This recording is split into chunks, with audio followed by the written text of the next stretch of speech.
ये कहानी है उत्तराखंड के एक बेहद छोटे से गांव की, जहां 11 अप्रैल 2025 के बाद हर दिन एक माँ बाप अपने बेटे की राह तकते हैं। पर्वत की गोद में बसे इस गांव का नाम है सुपई। राज्य का नाम है उत्तराखंड। यहाँ भगवत प्रसाद रहता था, जो अपने सपने पूरे करने के लिए और अपने परिवार की जिम्मेदारी उठाने के लिए नौकरी करना चाहता था और इसके लिए वह बाहर गया।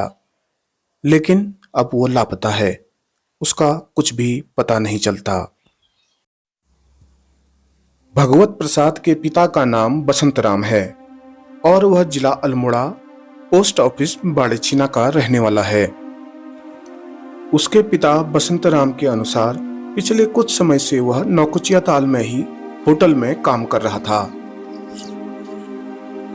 कुछ समय पहले वह नौकुचिया ताल से हल्द्वानी की तरफ गया, लेकिन उसके बाद वो कभी वापस नहीं लौटा।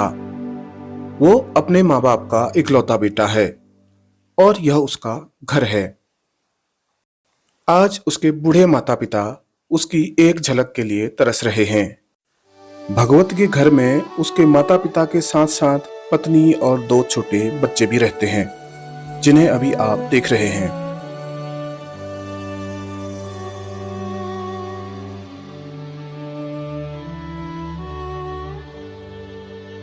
वो हमने जब मोबाइल में फ़ोन किया था भगवत प्रसाद को, तब मैडम बोली कि 11 तारीख को तुम्हारा बच्चा खो गया।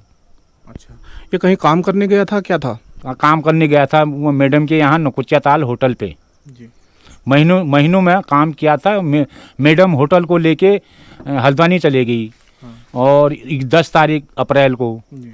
और 11 तारीख कहने लगी कि तुम्हारा लड़का गुम हो गया। जब हमने घर से कॉल किया तब इन्होंने उत्तर दिया, तो पूछा तो कहने लगे वो अपने लड़के को ढूंढ लो। अच्छा, ऐसा उत्तर दे रहे हैं वो। कोई एफआईआर वगैरह नहीं करवाई? एफआईआर हमने कुछ नहीं कराई, वही मैडम ने एफआईआर की है और गुमशुदा भी वही मैडम ने की है। तो फिर वो एफआईआर की एक कॉपी तो आपको मिली होगी वहाँ से? मिली है, एक कॉपी एफआईआर की मिली है। उसमें कोई अच्छे से नहीं शब्द नहीं लिखे हैं। इकलौता बेटा है ये। अच्छा, तो आपके जो ये इकलौता बेटा है, इसके कितने बच्चे हैं? इसके 4 बच्चे हैं। इकलौता बेटे के 4 बच्चे हैं, छोटे छोटे। अच्छा, ये 2 तो यहीं पे हैं ये? हाँ, 2 और हैं।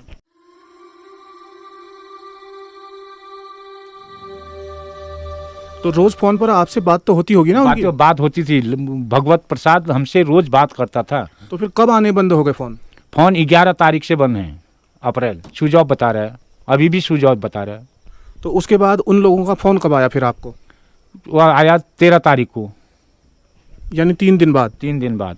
उन्होंने एफआईआर भी कर ली थी और गुमशुदा भी कर लिया था, तब जाके हमको कॉल किया। तो क्या आप अपनी तरफ से यहाँ थाने में नहीं गए? थाने में गए तो थाने वाले हमें इधर उधर भेज दे रहे हैं। तो उनका क्या कहना था? उनका कहना था कि तुम्हारी गुमशुदा भी हो गई है और एफआईआर भी होगी, दोबारा एफआईआर नहीं ले रहे हम। अच्छा, इन घरों की हालत देखिए, सब कुछ यह खुद बयान कर रहे हैं। ये दीवारें, ये रास्ते, ये छोटे छोटे से मकान, इनकी माली हालत अपने आप ही बयान हो रही है। और ऐसे ही अपनी किसी अदद कमाई की चाहत में हर साल उत्तराखंड से सैकड़ों लड़के बाहर जाते हैं कमाने, घर चलाने, लेकिन कुछ उसमें से कभी लौटकर वापस नहीं आ पाते।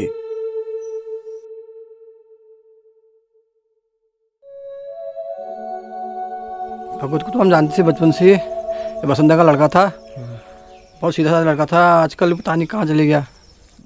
एकदम सीधा साधा लड़का था। वो 2 ढाई महीने हो गया करीबन। अच्छा, ढाई तीन में। हमारे समझ में तो कुछ भी नहीं आ रहा है। अच्छा वो कहीं इधर उधर गलत काम करने वाला है नहीं, जी। सीधा साधा बच्चा है वो। जी। और देखने का भी सीधा साधा ही है, व्यवहार का भी सीधा साधा है, जी। एकदम सीधा टेरा। अब या तो कोई उसको बहका के फुसला के इधर उधर ले गया, उसने अपने घर में रखा, उसको घर का काम करवाता है, या कहीं होटल में रख दिया, होटल में बर्तन हर्तन मलने में इस ढंग से उससे काम करा। ये काम में इधर भीमताल गया हुआ था, तो वहीं से बाद में जब सुनने लगी कि वो गायब हो गया करके। अच्छा, तो हमने भी अपनी तरफ से प्रयास किया, तो कुछ तो हुआ नहीं। तो हम चाह रहे हैं कि आपके चैनल के माध्यम से वीडियो ज़्यादा से ज़्यादा शेयर हो, जिससे हमारा भी भाई जो बिछड़ा हुआ है वो वापस घर आ जाए। ठीक है, धन्यवाद भाई साहब, धन्यवाद। यहाँ स्क्रीन पर कुछ जानकारी दी गई है। यदि आपको इस बारे में कोई भी सूचना, शक या संदेह हो तो आप बेझिझक संपर्क कर सकते हैं। आपके छोटे से प्रयास से बूढ़े माँ बाप की आस लौट सकती है, उनकी आंख का इंतजार खत्म हो सकता है और आपके एक छोटे से शेयर से, आपके एक छोटे से प्रयास से उनकी जिंदगी में फिर वो चीज हासिल हो सकती है जो अभी कहीं गुम गई है।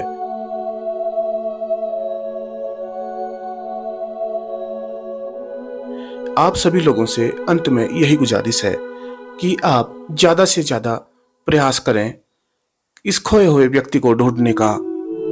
मेरे बेटे का कोई अता पता नहीं है, मैं कब से ढूंढ रहा हूँ और मुझे बेटे का कोई पता नहीं चल रहा है। आप लोगों को अगर कोई सूचना मिले तो मेरे से संपर्क करें।